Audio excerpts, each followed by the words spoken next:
Por nada estéis afanosos, sino sean conocidas vuestras peticiones delante de Dios en toda oración y ruego, con acción de gracias. Y la paz de Dios, que sobrepasa todo entendimiento, guardará vuestros corazones y vuestros pensamientos en Cristo Jesús. En la predicación anterior, Pablo nos ha estado enseñando cómo podemos vivir una vida sin el afán que produce ansiedad. Se dice que el afán y su resultado, la ansiedad, es uno de los males de estos tiempos modernos y postmodernos que vivimos. Pero esto no es cierto. Solo con leer esta carta a los filipenses podemos ver que aquellos cristianos del siglo I también estaban atrapados por el afán y por la ansiedad. ¿Quién lo diría, verdad? Hace ya 2000 años que Pablo escribió a los filipenses y vemos cómo nuestros hermanos de entonces ya tenían que luchar contra semejante mal que destroza la vida propia y la de lo que nos rodean, al igual que nos toca hacer a nosotros hoy. Y desde antes también, porque en el Antiguo Testamento podemos ver cómo el afán se ceba sobre todos los hombres, independientemente de cuál sea su origen o su condición. ¿Por qué? ¿De dónde viene esto? Bueno, pues porque, como siempre digo, todos nuestros males proceden de la desobediencia que podemos ver en Génesis 3. Desde el mismo instante en el que nos separamos de Dios y quisimos hacer de nuestra vida un proyecto propio, vivimos fuera de la comunión de Dios y, por lo tanto, al vivir fuera de la comunión de Dios, vivimos apartados también de sus bendiciones. Y no fuimos creados para vivir así. Fuimos creados para tener comunión con Él y confiar absolutamente en Dios, de manera que nuestra vida no se preocupara en absoluto por las cosas por venir, sino que tan solo se ocupara en ellas, disfrutando de esa ocupación, disfrutando de ese trabajar. Desde Génesis 3 hasta el final de Apocalipsis vemos cómo Dios nos anima a sus hijos a volver a ese estado de confianza absoluta, a no vivir de manera afanada y ansiosa. Y el motivo de esta exhortación que vemos por toda la Biblia es muy elemental. ¿Qué hombre hay de vosotros que si su hijo le pide pan le dará una piedra, o si le pide un pescado le dará una serpiente?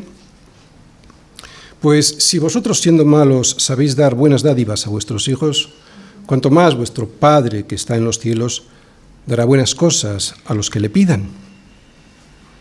Así pues, para evitar el afán y la ansiedad, la base de nuestra confianza debe ser siempre esta: la existencia de Dios y sus bendiciones para nosotros. De esta manera, y en oración y en comunión con Dios, es como Pablo nos ha enseñado en los versículos 6 y 7 de este capítulo 4 que acabamos de leer. Solo así podremos superar este mal que destroza la paz del alma y algunos hemos descubierto que también la salud del cuerpo.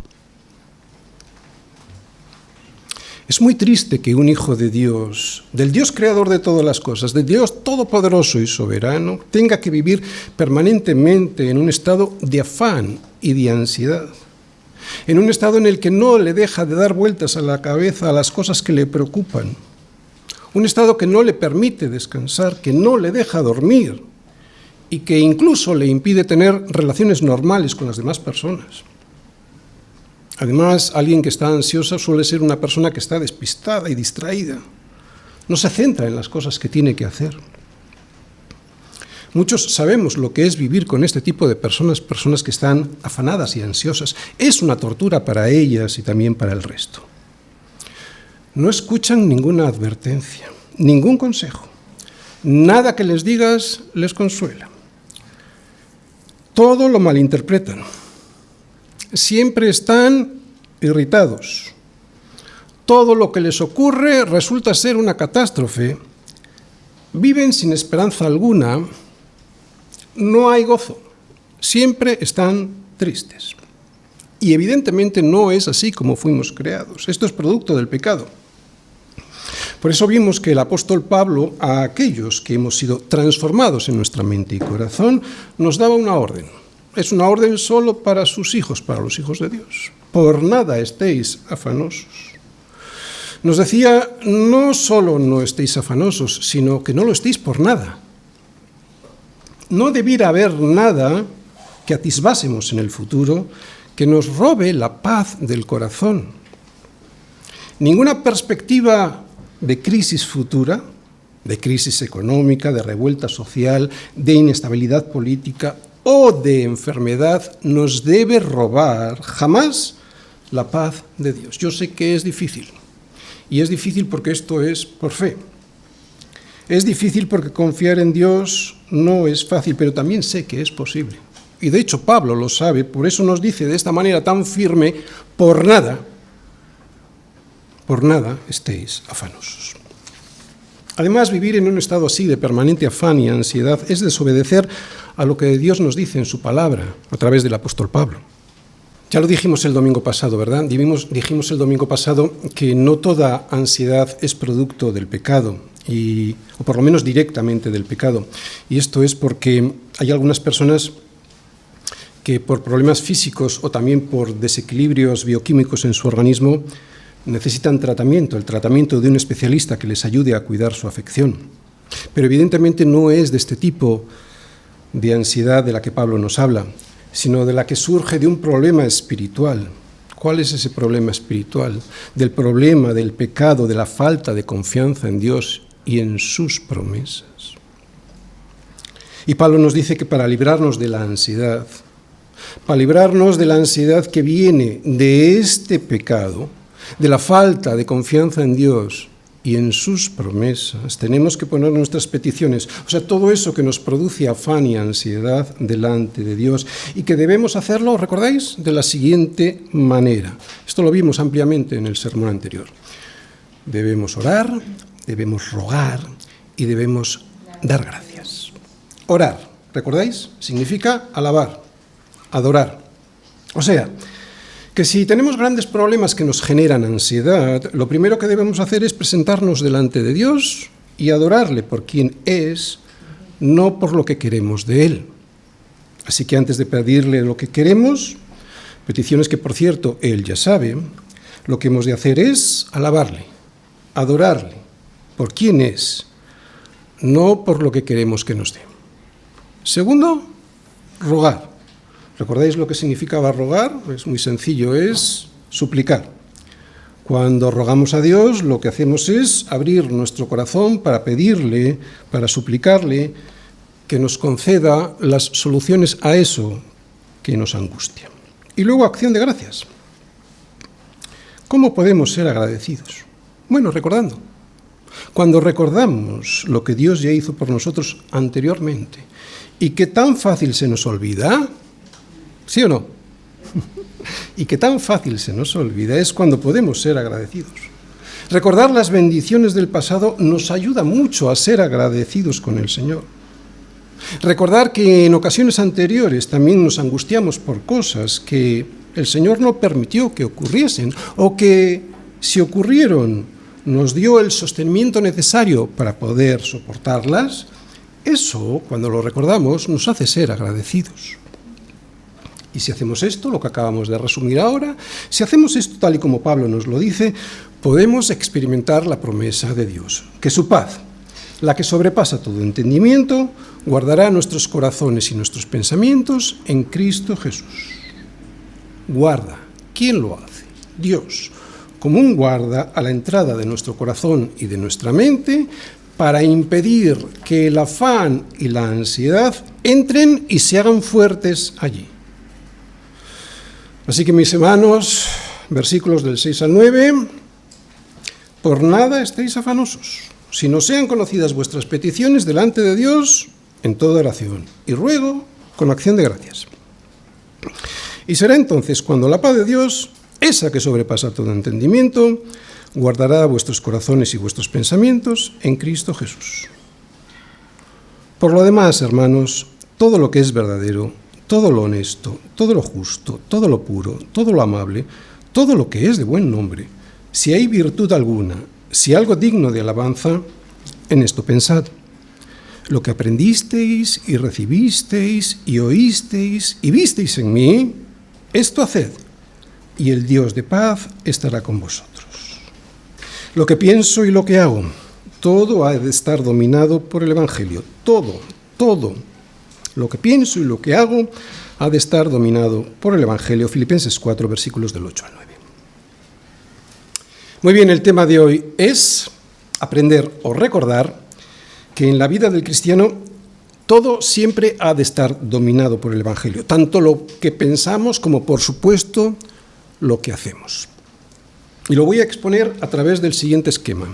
Primera parte, introducción. Segunda parte, la importancia de lo que pienso, versículo 8. Tercera parte, la importancia de lo que hago, versículo 9, primera parte. Y ahí veremos una condición, las dificultades para hacer lo que debo hacer y qué es eso que debemos hacer.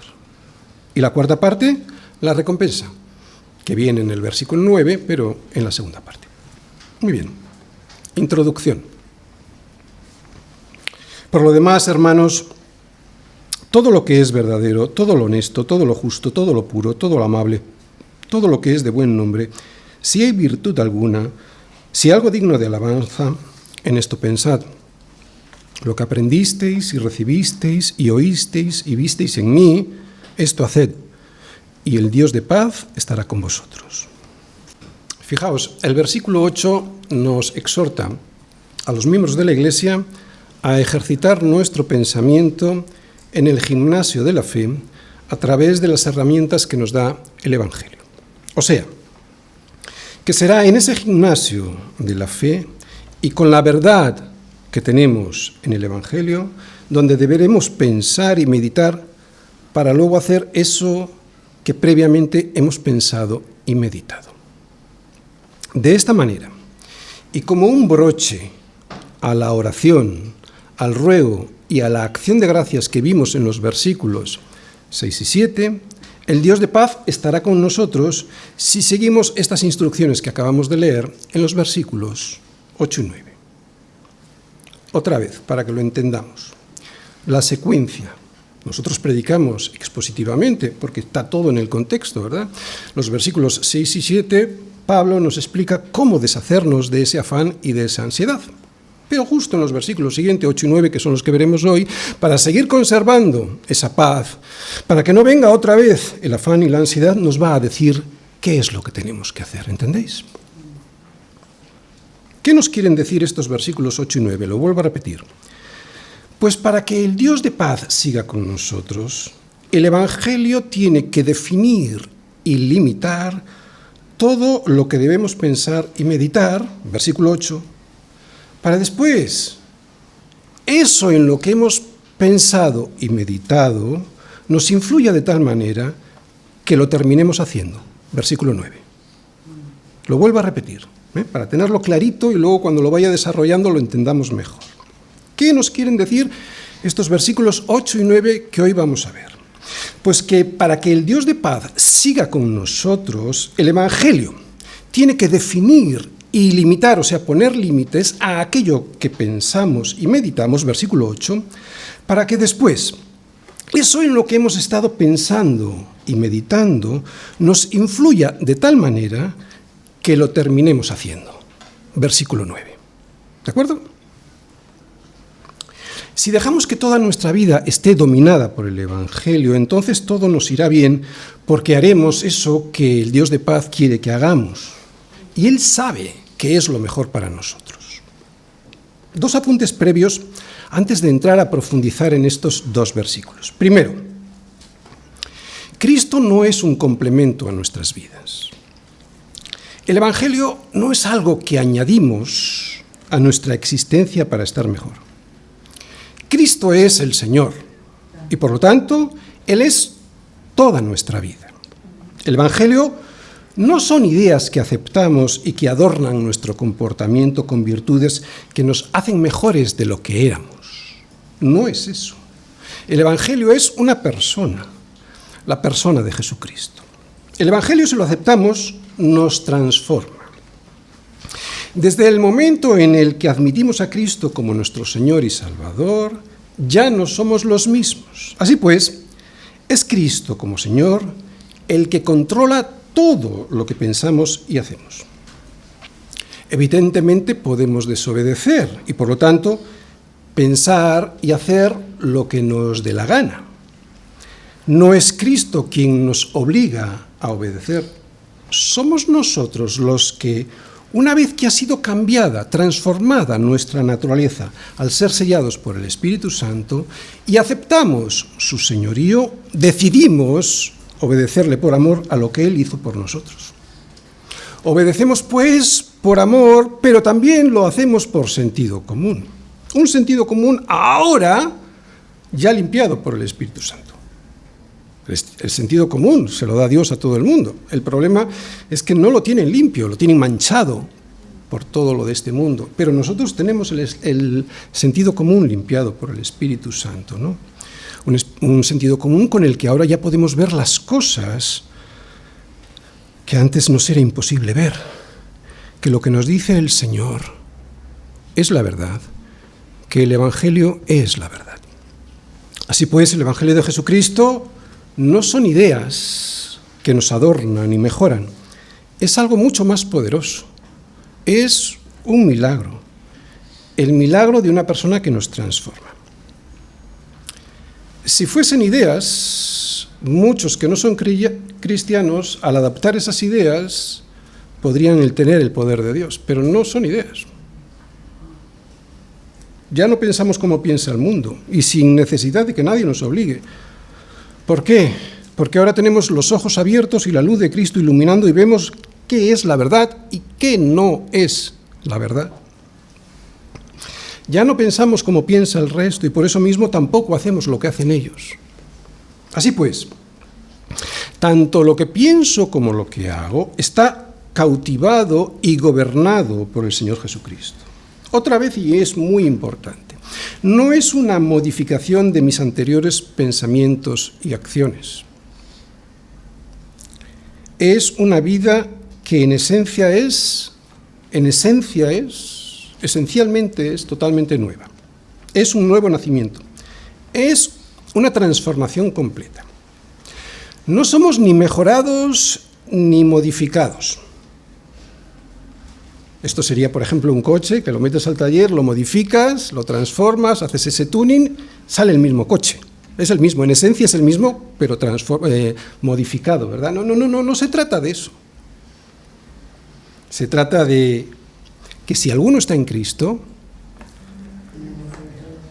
nueva criatura es, las cosas viejas pasaron, todas son hechas nuevas. Punto.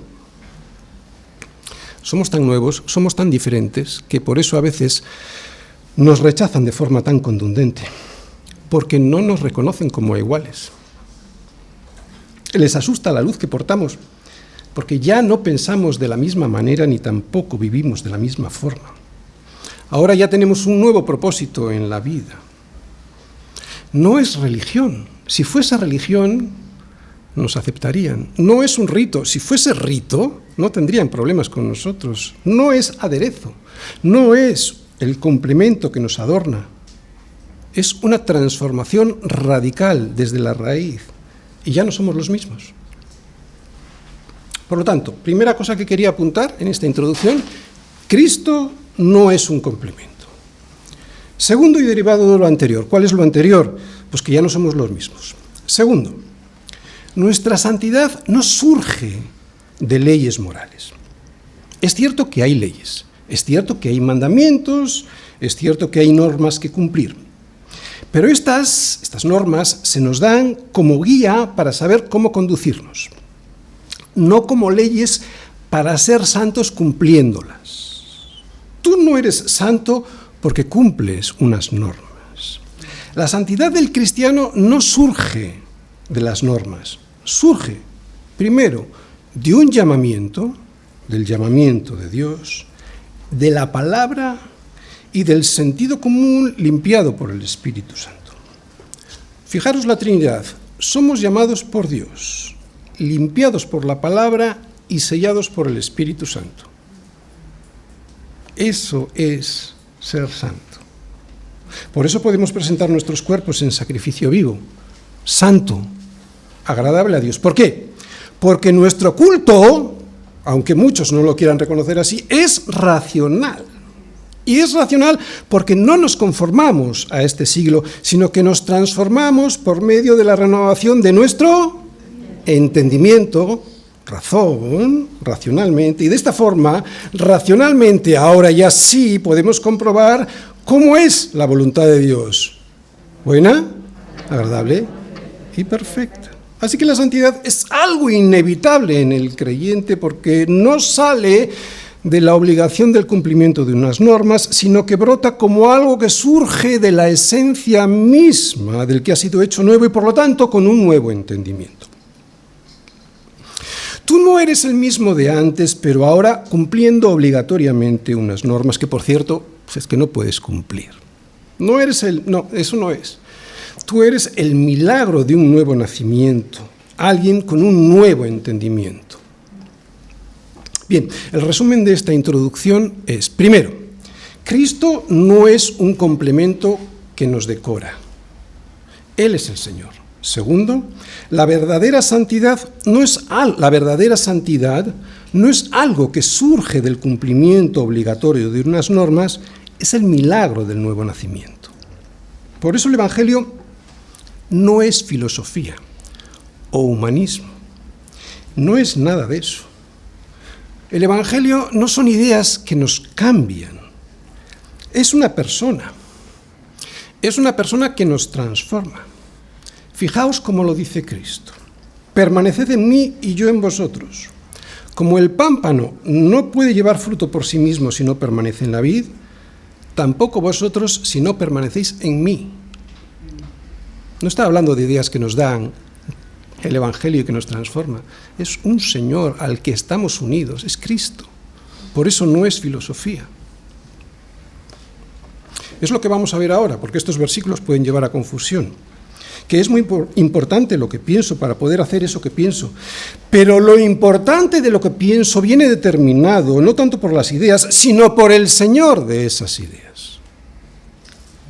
Es un Señor que me ha transformado por el poder de su amor y de su resurrección. Lo vuelvo a repetir. El poder está en la persona, no en las ideas de esa persona. Por eso no es filosofía. Por eso, si no hay un nuevo nacimiento, es imposible ser cristiano. ¿Entendemos? Segunda parte. La importancia de lo que pienso. Por lo demás, hermanos, todo lo que es verdadero, todo lo honesto, todo lo justo, todo lo puro, todo lo amable, todo lo que es de buen nombre, si hay virtud alguna, si alguno digno de alabanza, en esto pensad. Todo el Nuevo Testamento nos dice que miremos a Cristo. De hecho, el Antiguo Testamento también. Y es lo que vemos aquí. No se menciona, pero es lo que vemos aquí. ¿Quién sino Cristo es todo lo verdadero, todo lo honesto, todo lo justo, todo lo puro, todo lo amable, todo lo que es de buen nombre? ¿Dónde hay virtud alguna? ¿Dónde hay algo digno de alabanza sino en Cristo? Pues Pablo nos dice, en esto pensad. Por lo tanto, y como broche que cierre nuestra confianza en Dios y así no estar afanados. Lo que debemos hacer es derribar todos los argumentos del mundo y toda altivez, soberbia, que se levanta contra el conocimiento de Dios y llevar cautivo todo ese pensamiento que a veces nos entra, y ahora vamos a ver cómo a veces nos entra en la mente, todo ese pensamiento llevarlo cautivo a Cristo, a la obediencia a Cristo. ¿Por qué íbamos a tener miedo si llevamos cautivo cualquiera de nuestros pensamientos de afán y de ansiedad a Cristo? No solo son las ideas las que nos llevan a hacer lo que debemos hacer, es Cristo mismo y el poder de su amor y de su resurrección quien nos mueve. Por eso, y si creemos que Dios nos amó de tal manera que ha dado a su Hijo unigénito para que todo aquel que en Él cree no se pierda, mas tenga vida eterna, ¿por qué íbamos a tener miedo de lo que nos pueda suceder? ¿Sí o no? Es que siempre estamos con miedo. Bueno, estoy generalizando, pero ¿cómo no va a cuidar de ti si murió por ti? Esto es en lo que hay que pensar. Por lo tanto, si pensamos en esto, fuera todo afán, fuera toda ansiedad. ¿Entendéis? ¿Entendéis cómo después de poner todas nuestras peticiones delante de Dios, tal y como Pablo nos ha dicho, tenemos que seguir en esta línea de pensar en lo que hay que pensar para tener fuera todo el afán y la ansiedad? Es así como tenemos que pensar en todo lo que es verdadero, en todo lo honesto, en todo lo justo, en todo lo puro, en todo lo amable, todo lo que es de buen nombre, en cualquier virtud que veamos en Cristo, en todo lo suyo que es digno de alabanza. Mi hermano, si pensáramos siempre en esto, dejaríamos de temer. Muchas veces estamos ansiosos porque tenemos la mente llena de cosas que no nos convienen. Hemos sido llamados a ser santos, y cuando estamos ocupados con las cosas que no están de acuerdo con la palabra de Dios, es cuando empezamos a tener afán y ansiedad. Cuando estamos ocupados en esas cosas que no están de acuerdo con la palabra de Dios. Y Pablo nos dice que es eso en lo que tenemos que pensar, ¿entendéis? ¿Cuántas veces, y sin apenas darnos cuenta, caemos en ese error todos los días? ¿Cuántos de nosotros dedicamos horas y horas a ver imágenes, noticias e informaciones que no nos convienen? A veces incluso son informaciones falsas o sesgadas que lo que pretenden es mantenernos asustados y así poder controlarnos mejor. ¿Os dais cuenta? Si tuviésemos siempre en nuestra mente aquello que es verdadero, aquello que es honesto, aquello que es justo, aquello que es puro, aquello que es amable, aquello que es de buen nombre, en aquello donde hay virtud, en aquello que es digno de alabanza, entonces sería cuando nuestras emociones estarían en sintonía con Dios y dejaríamos de estar ansiosos.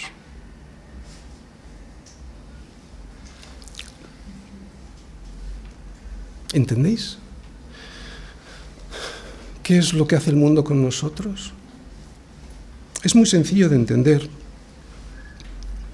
Si estoy buena parte del día viendo lo que los medios de comunicación y las redes sociales quieren meterme por los ojos, sea como sea, enseguida empiezo a sentir todo el peso del mundo. Un mundo que lo que pretende es tenerme angustiado para poder manipularme. ¿Entiendes? Es lo que usa el enemigo. Y ellos no son nuestro enemigo, porque no tenemos lucha contra carne, sino contra principados, contra potestades, contra los gobernadores de las tinieblas de este siglo, contra huestes espirituales de maldad en las regiones celestes. Es Satanás. Es Satanás quien usa todo eso para tenerte alejado del Dios de paz a través de tenerte angustiado todo el día. ¿No te ha pasado? Estar viendo la televisión y comenzar a invadirte amargura, ira, rabia, crítica, mentira. A mí sí. Todo esto comienza a entrar en mi mente y mi corazón empieza a sentirse ansioso y apartado de Dios. Y Pablo nos dice que para evitar esto, que para conservar la paz de Dios, tenemos que ocupar nuestra mente con lo que edifica, no con lo que nos destruye. Y con esto no estoy diciendo que no estés informado. Lo que digo es que tienes que tener mucho cuidado con qué cosas llenas permanentemente tu mente. Tú y yo debemos ser inteligentes y saber cómo informarnos, dónde y sobre todo, muy importante, cuándo parar. Así que presentar nuestras peticiones delante de Dios con oración, ruego y acción de gracias, y después leer y meditar y escuchar la palabra de Dios, nos dará algo que el mundo no tiene, la paz de Dios. Por lo tanto, y resumiendo, si queremos retener, porque el gozo del Señor nos lo dio, cuando nos convertimos nos lo dio, somos nosotros los que lo expulsamos. Si queremos retener el gozo de nuestra salvación, si en momentos de incertidumbre queremos tener la paz de Dios que sobrepasa todo entendimiento, entonces, además de poner nuestras peticiones delante de Dios con toda oración, con todo ruego y con acción de gracias, deberíamos estar siempre pensando en todo lo verdadero. Cristo es la verdad, en todo lo honesto, en todo lo justo. Cristo es la justicia, en todo lo puro, en todo lo amable, en todo lo que es de buen nombre. Así que, mi hermano, si crees que hay alguna virtud en Cristo, si crees que hay algo digno de alabanza en Él, en esto pensad. ¿Entendéis? ¿Veis cómo todo en nuestra vida, incluyendo la forma de pensar, todo esto ha de estar dominado por el Evangelio de Jesucristo? Todo cautivo a Cristo. De la misma manera que nuestra salud física depende en muy buena medida de lo que comemos, con mucho mayor motivo, nuestra salud espiritual dependerá también de aquello con lo que la alimentamos. ¿Sí o no? Claro. De la misma manera que tu salud física depende de aquello de lo que comes, tu salud espiritual también. Es lo que nos está intentando decir Pablo.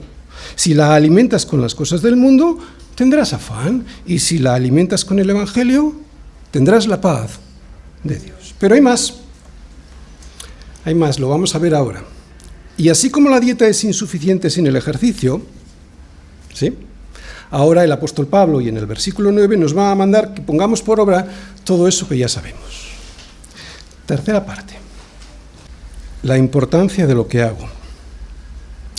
Lo que aprendisteis y recibisteis y oísteis y visteis en mí, que está subrayado, esto haced, y el Dios de paz estará con vosotros. ¿Hay aquí una promesa? Aquí hay una promesa. Pero las bendiciones del Evangelio siempre tienen una condición. La condición. Los creyentes tenemos un enorme peligro, que es estar satisfechos únicamente con la doctrina. Esto siempre ha sido una amenaza entre nosotros. En Deuteronomio vemos que Dios dijo a su pueblo, al pueblo de Israel, que tendría la tierra prometida, siempre que vivieran según sus mandamientos. Siempre que vivieran según sus mandamientos. ¿Cuál fue el error que cometió el pueblo de Israel? El orgullo de creer que, por ser ellos los elegidos por Dios, nada podría pasarles, que todo iría sobre ruedas. En el Sermón del Monte Jesús nos dice lo mismo. Bienaventurados los pobres en espíritu. ¿Por qué? Porque es de ellos el reino de los cielos. Bienaventurados los que lloran. ¿Por qué? Porque son ellos los que recibirán la consolación. Bienaventurados los mansos, porque ellos recibirán la tierra por heredad. Bienaventurados los que tienen hambre y sed de justicia, porque ellos serán saciados. Bienaventurados los misericordiosos, porque ellos alcanzarán misericordia. Bienaventurados los de limpio corazón, porque ellos verán a Dios. Bienaventurados los pacificadores, porque ellos serán llamados hijos de Dios. Bienaventurados los que padecen persecución por causa de la justicia, porque de ellos es el reino de los cielos. Tendrás el reino de los cielos si, condición, eres pobre en espíritu. Tendrás la consolación de Dios si lloras por tu pobreza espiritual.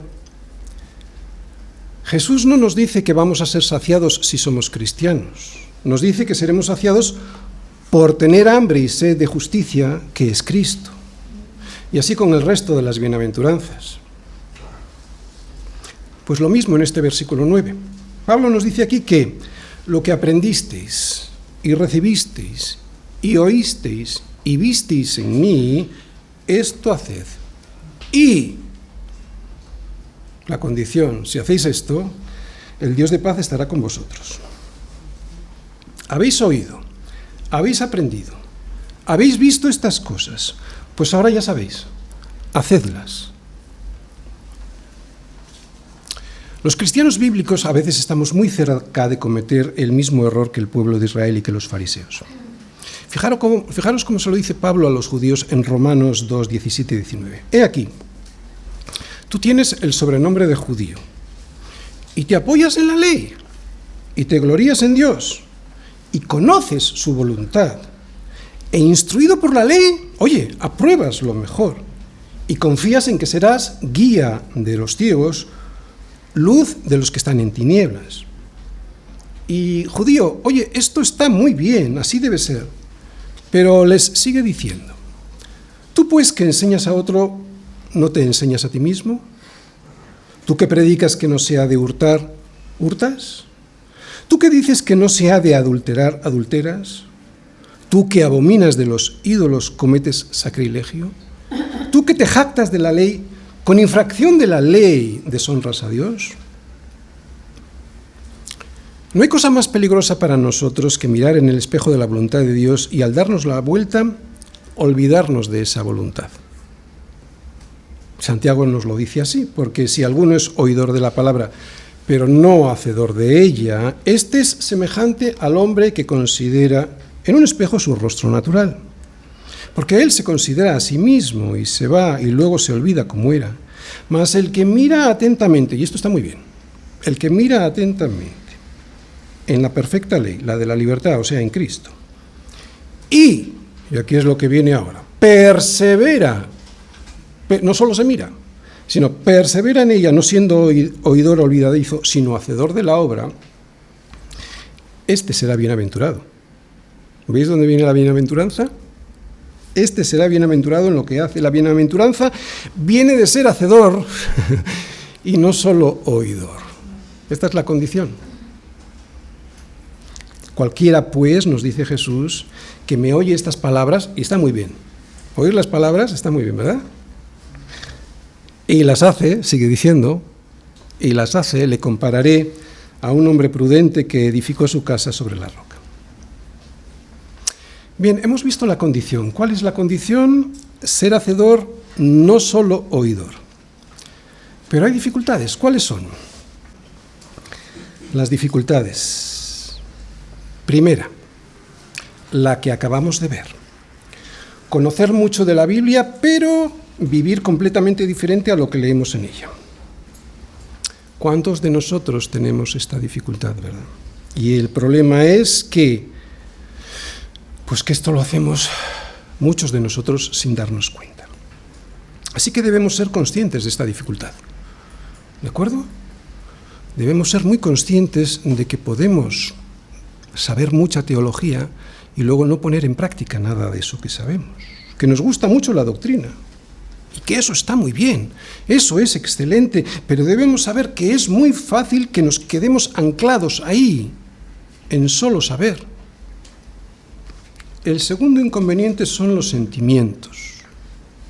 Sí, las iglesias están llenas de personas sentimentales, de personas que solo quieren sentir, personas que piensan que la paz de Dios es eso, sentir una emoción en la alabanza, sentir un arrebatamiento en la oración, y se conforma con eso, con sentir. Personas sentimentales. La dificultad consiste en que este tipo de cristianos se pasan la vida esperando a sentir experiencias. Pero hemos visto que las bendiciones de Dios vienen después de obedecer. Está muy bien sentirse bien en la alabanza, sentirse bien en un campamento, sentirse bien en la iglesia, pero no te pases la vida esperando a tener experiencias para luego obedecer, porque entonces nunca lo harás. De hecho, y aunque sentir, como digo, está muy bien, así no se consigue la paz de Dios. Eso no es la verdadera paz de Dios. La paz de Dios es la que sobrepasa todo entendimiento, es otra cosa. Y mucha gente se confunde con sentirse bien en determinados momentos de las reuniones. Otra vez, no digo que no debemos sentir emociones, faltaría más. Lo que digo es que no es eso lo que nos dice la Escritura para tener la paz de Dios. Sin obedecer a Dios, no tenemos ningún derecho a esperar sus bendiciones. Igual que el pueblo de Israel. Y aquí Pablo nos dice algo muy simple, que se entiende perfectamente, que lo que aprendisteis y recibisteis, y oísteis, y visteis en mí, esto haced, y... Ahora viene la promesa, ¿verdad? Pero antes estaba la condición, el Dios de paz estará con vosotros. Oye, pero ¿qué hay que hacer? Lo que debemos hacer. Si no se trata de sentir, ¿qué es lo que debemos practicar para recibir la bendición de que el Dios de paz esté con nosotros? Fijaos, Pablo no se complica mucho al describirlo. Dice lo siguiente: lo que aprendisteis y recibisteis y oísteis y visteis en mí, esto haced. Debemos saber qué es lo que nos dice la Escritura. Esto Pablo lo da por hecho, ¿verdad? ¿Para qué? Para descubrir qué es lo que debemos hacer. En la Escritura nos viene de una manera general qué es lo que debemos hacer. Es lo normal. Pero ¿cuál es el problema? Que muchos cristianos confunden lo que ven escrito con lo que les gustaría leer. Yo conozco a algunos, y a mí en ocasiones sí me ha pasado esto. Así que necesitamos mucha humildad delante de las Escrituras y la ayuda del Espíritu Santo para entender primero e interpretar después lo que Dios quiere decirnos a través de su palabra. Bien, primero, su palabra es fundamental. Aquí Pablo no lo menciona, pero lo sabemos, es evidente. Pero Pablo nos dice que hay algo que nos ayuda mucho a que nuestro engañoso corazón no nos haga ver en las Escrituras lo que ellas no nos dicen. ¿Qué es? El ejemplo de los santos. Santos somos todos, ¿no? El ejemplo de los santos, de algunos santos, evidentemente. Aquí Pablo se pone como ejemplo. También lo vimos, este ejemplo, en el versículo 17 del anterior capítulo, del capítulo 3. Dice allí: hermanos, sed imitadores de mí, y mirad a los que así se conducen, a otros santos, mirad a los que así se conducen según el ejemplo que tenéis en nosotros. ¿Es esto egolatría? Ya dijimos en su día, cuando predicamos de este versículo, que eso no es egolatría. Hay hombres y mujeres de los que nos damos cuenta enseguida, sí o no, que viven una vida realmente piadosa. Son santos, como tú y como yo, pero son santos que nos ayudan a comprender lo que está escrito en el Evangelio y que a veces no vemos. Y ellos nos ayudan a interpretarlo con su praxis, con su práctica, que no vemos o que no queremos ver.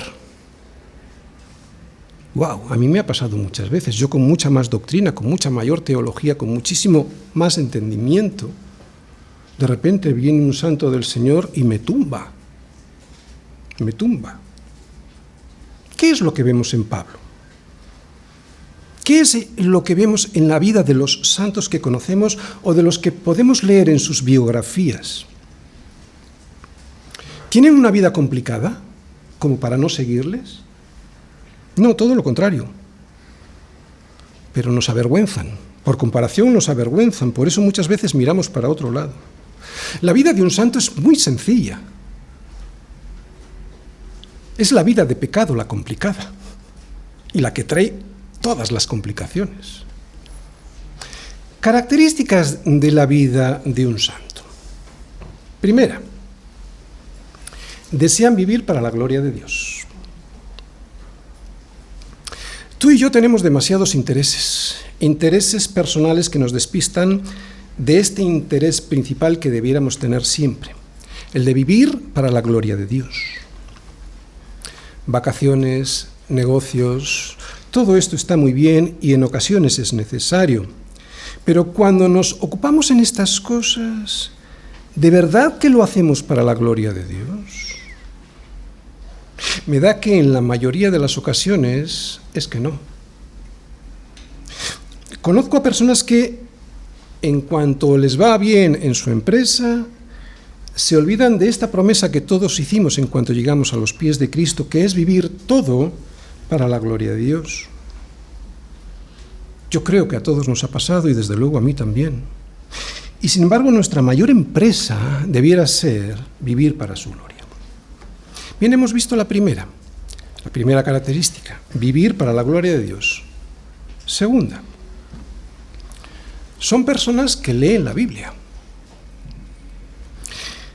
Debemos desear, como niños recién nacidos, la leche espiritual no adulterada, para que por ella crezcamos para salvación. No voy a abundar mucho en esto porque es fácil de entender, ¿verdad? Un santo del Señor escudriña las Escrituras. Tercera característica. Son personas que oran. Y aquí yo creo que fallamos todos. ¿Cuánto tiempo invertimos en nuestras empresas, en nuestros negocios o trabajos? ¿Y cuánto en la oración? Los santos a los que cuando les miramos más nos gustan y al mismo tiempo más nos avergüenzan son aquellos que dedican mucho tiempo a la oración.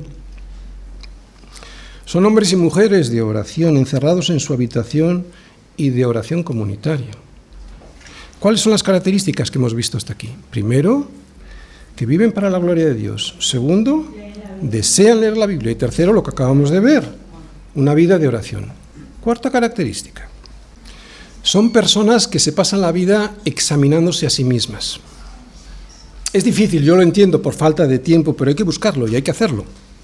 Y ver en ese tiempo de autoexamen que somos pobres espirituales, miserables que sin Dios solo merecemos la paga del pecado, que es la muerte. Eso es algo que los santos del Señor deben hacer habitualmente. Redescubrir que Cristo Jesús vino al mundo para salvar a los pecadores, de los cuales yo soy el primero. Humillarse ante Dios, examinarse a la luz de las Escrituras, ver dónde fallamos y pedirle a Dios que nos muestre esos pecados ocultos que tenemos escondidos en el corazón. Esto es algo que hacen los santos del Señor a cada minuto. Un autoexamen. Quinta característica. Son siervos de Dios y no del mundo. Los santos evitan en lo posible que la influencia del mundo les contamine. Consideran al mundo un lugar de pecado. Y claro, como son siervos del Señor y ningún siervo puede servir a dos señores, toman la siguiente decisión. O aborrecen al uno y aman al otro, o estiman al uno y menosprecian al otro. Esto es lo que el Señor nos dice. Ser siervos del Señor es esto, es aborrecer el pecado, aborrecer este mundo. Son personas que han descubierto, a veces con un gran sufrimiento personal, que el mundo les arrastraba fuera de la comunión con Dios y de la paz que de Él recibimos. Y han decidido, y yo conozco a muchos, que valientemente dejaban todo eso porque sabían que eso les llevaba a la destrucción. Y precisamente por todo lo anterior, sexta característica, son personas que se dedican a hablar a los demás sobre Jesucristo.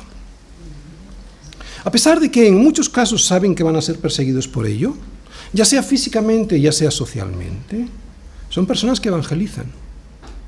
Así que ya tenemos las características, las más elementales de un santo para poder ver, ¿no?, qué es lo que nos está diciendo Pablo. Esto haced. Si queréis recibir la paz de Dios, no esperéis a sentir.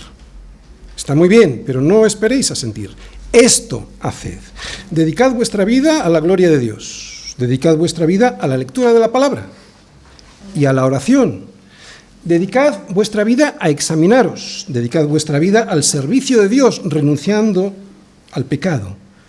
Y dedicad vuestra vida al evangelismo. ¿Os dais cuenta? Son cosas sencillas, muy sencillas. Lo complicado es el pecado. Lo complicado es el pecado porque además trae siempre una vida llena de complicaciones.